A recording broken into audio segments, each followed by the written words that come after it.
తెలంగాణ రాష్ట్రం ముఖ్యంగా genome valley vaccine capital of the world, bulk drugs capital of the world.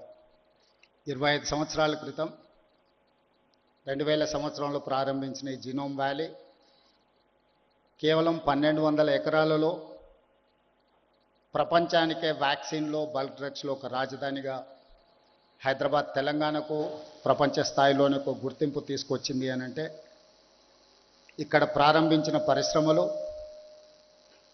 ఇక్కడ పెట్టుబడులు పెట్టిన పారిశ్రామికవేత్తలు అహర్నిశలు కృషి చేయడం వల్ల తెలంగాణ రాష్ట్రానికి ప్రపంచ స్థాయిలోనే ఒక గుర్తింపును తీసుకొచ్చిండ్రు. మనస్ఫూర్తిగా ఈ జీనోమ్ వ్యాలీలో పెట్టుబడులు పెట్టిన పరిశ్రమల యజమానులందరినీ కూడా తెలంగాణ రాష్ట్ర ప్రభుత్వం తరఫున నేను అభినందిస్తున్నా.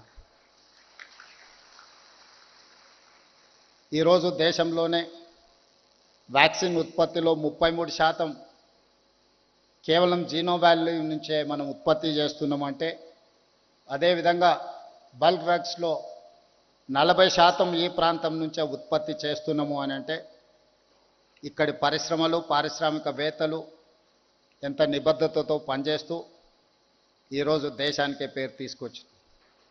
అదే కాకుండా కోవిడ్ ప్రపంచాన్నే భయపెడుతున్న సందర్భంలో కోవిడ్ పేరు తలుసుకోవడానికే, కోవిడ్ వచ్చింది అని అంటే కుటుంబ సభ్యులు కూడా వాళ్ళని తాకడానికి, వాళ్ళని చూడడానికి భయపడుతున్న సందర్భంలో జీనోమ్ వ్యాలీ నుంచే మనం వ్యాక్సిన్ను తయారు చేసి ప్రపంచ దేశాలకు, దాదాపుగా 100 దేశాలకు ఇక్కడి నుంచే మనం వ్యాక్సిన్ అందించినామంటే ఆ గొప్పతనం కూడా ఇక్కడి పారిశ్రామికవేత్తలది, ఇక్కడి పరిశ్రమలు ఉత్పత్తి చేసిన వ్యాక్సిన్ అని చెప్పి తెలంగాణ రాష్ట్ర ప్రభుత్వం గర్వంగా చెప్పుకుంటుంది.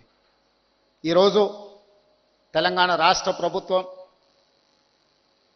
పార్టీలు ప్రభుత్వాలు మారినా విధానాలు మారలేదు. దాదాపుగా 1994 నుంచి 10 సంవత్సరాలు టీడీపీ ఉన్నా, 10 సంవత్సరాలు కాంగ్రెస్ పార్టీ ఉన్నా, 10 సంవత్సరాలు బీఆర్ఎస్ ఉన్నా, ఇప్పుడు మేము అధికారంలోకి వచ్చిన పరిశ్రమల యొక్క పాలసీస్ విషయంలో కానీ, ఇన్సెంటివ్స్ విషయంలో కానీ, పరిశ్రమలకు అనుమతులు ఇచ్చే విషయంలో కానీ విధానపరమైన నిర్ణయాలలో మెరుగుపరుచుకుంటూనే ముందుకు వెళ్ళినాం తప్ప ఎక్కడ కూడా పరిశ్రమలకు ఇబ్బంది కలిగే విధంగా, పారిశ్రామిక విధానాన్ని ముందుకు తీసుకెళ్లే విధంగానే ప్రభుత్వాల నిర్ణయాలు ఉన్నాయి. ఇప్పుడు మా ప్రభుత్వం కూడా ఈ విధానాన్ని ఇంకా వేగంగా, మెరుగైన విధానాలను తీసుకొచ్చి ఈరోజు ఈ దేశంలో పెట్టుబడులను ముఖ్యంగా తెలంగాణ రాష్ట్రానికి ఆకర్షించాలనే ప్రయత్నం చేస్తున్నాం. నేను, మా మిత్రుడు శ్రీధర్ బాబు గారు ఈ 18 నెలల్లో దాదాపుగా 3,28,000 కోట్ల రూపాయల పెట్టుబడులు తెలంగాణ రాష్ట్రానికి ఆకర్షించి ఈరోజు డేటా సెంటర్స్కి హైదరాబాద్ ఈజ్ ద ప్లేస్.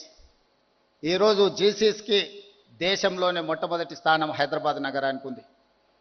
ఈ మధ్య బయోఫార్మసైడ్ కానీ ఇతర పరిశ్రమలను ఆకర్షించడంలో కూడా తెలంగాణ రాష్ట్ర ప్రభుత్వం అన్ని రాష్ట్రాల కంటే ముందుండి ఈరోజు తెలంగాణ రాష్ట్ర ప్రభుత్వం కర్ణాటకతోనో, ఆంధ్రప్రదేశ్తోనో, లేకపోతే మహారాష్ట్రతోనో, ఇతర రాష్ట్రాలతో పోటీ పడడం కాదు, ప్రపంచ దేశాలతోనే పోటీ పడాలని, ప్రపంచంలో ఉన్న అధునాతనమైన విధానాలను, పరిశ్రమలను ఇక్కడికి ఆహ్వానించాలని Telangana rising 2047 we wanted to dedicate our policy on December 9, 2025.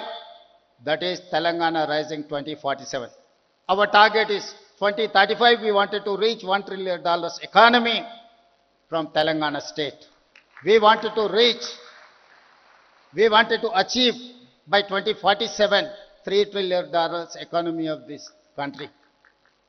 Government of India is targeted for $30 trillion economy by 2047. We wanted to contribute ourselves 10% of the Indian government economy. So we wanted to make sure our policies, our permissions, our infrastructure, we wanted to develop up to the mark. We wanted to create a China plus one country. Now the entire world after COVID, they are searching for China plus one country. They wanted to shift their investments. They wanted to take one more place to produce their whatever their investments and their production. Now Taiwan is the place, but Taiwan is spillover. Now everyone is focusing China plus one. Most of the investors are looking towards India. But my point is, I wanted to create alternate China plus one in Telangana state, Hyderabad. So that is why we are working hard to create an atmosphere and infrastructure and policies. I need your support, Genome Valley investors, and who wanted to invest in Telangana, India, in pharma, EV, electrical vehicles, and IT in other sectors. Whoever wants to invest in India, please come. Please join with us in Telangana. We are there to support, we are there to encourage, we are there to give incentives and permissions. Thank you.